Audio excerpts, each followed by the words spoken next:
Nagdeklara na ng state of calamity ang lokal na pamalaan ng San Jose del Monte sa Bulacan dahil sa lumalalang krisis sa tubig. At live mula sa San Jose del Monte, Bulacan, may umarangkadang balita si JM Pineda. JM, ano yung dahilan bakit nagkaroon ng krisis dyan sa tubig?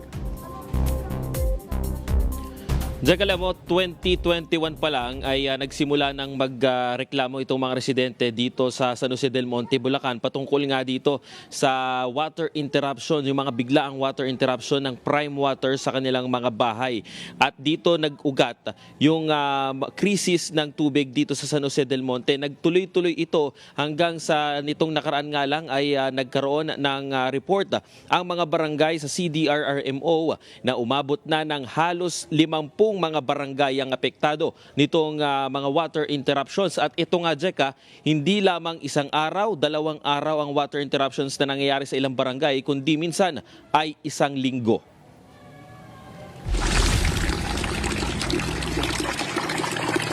Tila tsokolate ang kulay ng tubig na lumalabas sa gripong ito sa isang barangay sa San Jose del Monte, Bulacan. Ito ang madalas na kalbaryo ng mga residente kaya pahirapan ng tubig sa kanila. Ang ilang lugar naman, madalas ay walang tubig buong maghapon at kung magkaroon man ay sa madaling araw lang. Taon ng problema ng mga taga San Jose del Monte ang supply ng tubig at ang Prime Water ang pangunahing water concessionaire sa kanilang lungsod. Pagpasok nito ng 2018 sa pamamagitan ng isang joint venture kasama ang SJDM Water District, inulan na sila ng reklamo dahil sa hindi maayos na serbisyo. Noong una, iilang barangay lang apektado ng mga biglaang water interruption at mga maduduming tubig. Ang naging action dyan ng SJDM LGU ay ang pagpasa ng resolution para i-terminate na ang kontrata ng Water District at ng Prime Water. Pero sa uling datos na ipinasa ng Barangay Council sa City Disaster Risk Reduction and Management Office, lumalabas na 46 na mga barangay na ang nakakaranas ng mahabang water interruption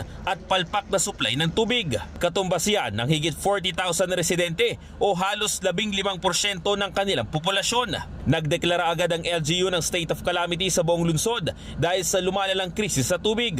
Ayon sa SJDM LGU, itatabi muna nila ang 30% ng Quick Response Fund ng LGU para maihanda kung lumala pa ang sitwasyon. The main purpose of the declaration is not to utilize that fund, at least not for now. Maybe in the future sa dako paroon kasi gusto namin na meron kami enough fund pag kinailangan talaga namin. So sa ngayon naman, meron naman kaming mga interventions na nakaprograma naman na dun sa 70% na fund for mitigation. Dahil terminated na rin ang partnership ng SJDM Water District at ng Prime Water, ay limitado na ang operasyon nito sa lungsod. Hindi na rin daw hayaan ng LGU na makakuha pa ng business permit ang Prime Water, kaya ang long-term solution nila. For the long term, we are really looking into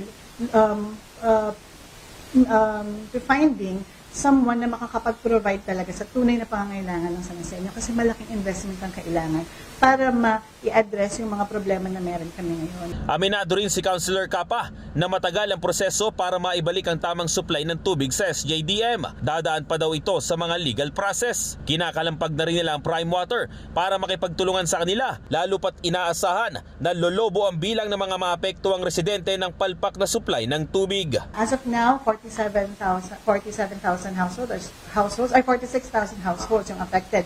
Pero it is projected na after 2 to 3 years, aabot pa yan ng 90,000 households. Imagine how many people will be affected. So, ganun kalaki. Jack, natanong rin natin si Senator Bam Aquino patungkol nga sa sitwasyon na yan dahil isa rin siya sa mga nag-presiding o dun sa hearing na ginagawa ng Senado patungkol nga dito sa joint venture ng Prime Water pati na rin ang mga local water districts sa Pilipinas. Kasama nga dyan si Senator Risa Ontiveros pati na rin si Senator Raffy Tulfo at isa nga si sinabi niya ay dapat nang ibigay ang tamang supply ng tubig sa mga residente at isa nga yan sa mga panawagan ng LGU sa Prime Water na makipagtulungan na sa kanila para naman makapasok na sila dun sa operation facility ng Prime Water kasi isa yun sa mga dahilan kung bakit hindi sila makapag fully operate ngayon dahil hawak pa rin ng Prime Water yung mga operation facility at hindi mapasok ng LGU. At sabi nga ni Councilor Capa Katina ay buhay na ng mga residente ng San Jose del Monte ang apektado sa krisis ng tubig na ito. Jack? Isang tanong lang ng JM, no? Kailan, ano yung immediate solution nila na iniisip ngayon para sa mga residente dyan? Tsaka sinasabi, di ba, magkakaroon ng, tina-terminate na yung sa water district at yung kasunduan nila ng prime water. Kailan magte-take effect ito?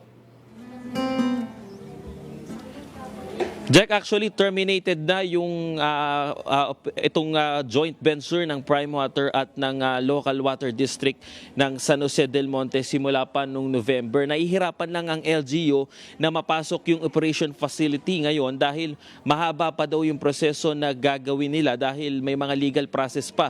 Actually, sinabi nga rin ni Councilor Capa kanina na ang mismong council ng San Jose del Monte ay hindi nabasa yung pinaka-partnership ng dalawang ng Prime Water at ng SJDM Local Water District dito. Kaya hindi rin nila alam kung paano yung solusyon. Doon naman sa tanong na immediate solution, dahil nga papalapit na yung summer at yung dry season, panigurado yan yung magiging reklamo ng mga residente dito, ay yung bibili sila ng mga fire trucks kung saan yun yung magiging pangrasyon nila ng tubig sa mga barangay. At sinasabi nga nila, mas papabilisin nila yung rasyon dahil yung ilang barangay dito halos isang araw o 3 araw talagang hindi nakakaranas ng magandang supply ng tubig dito sa San Jose del Monte. Jack? Okay, although mukhang hindi sustainable yun, no? Yung manggagaling sa fire trucks. Anyway, maraming salamat, JM Pineda.